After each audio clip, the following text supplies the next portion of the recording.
kilograms, and that can mean a big difference when you're talking about, toddlers. And then, we found a couple other ones where,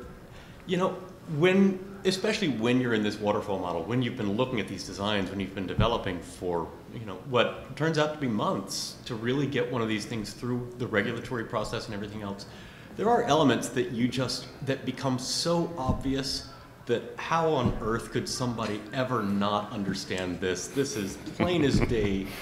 And yeah, there is one element now that we've really had to step out of the box on because, a navigation part that none of us even use exists. It made perfect sense. We use a different path. We gave lots of different paths for people to get through the app. We wanted to make sure that people had as many pathways as possible to follow.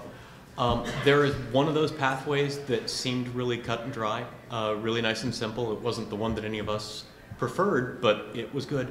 And it has become a real stopper for a lot of patients. So we've had to, it's going to be something we'll be putting out in the next release or two. We've had to come up with a whole lot of different ideas for, it has to still exist now because people are relying on it, but it has to change drastically because people are really not getting it. So we have learned some things like that. And the app is a great channel, medium, whatever you want to call it, to kind of reinforce the fact that research is a guide, it's not gospel. And so many times you're in research and a feature flies right to the top of the list. In the environment, in the context, in how it's presented, the feature sounds great.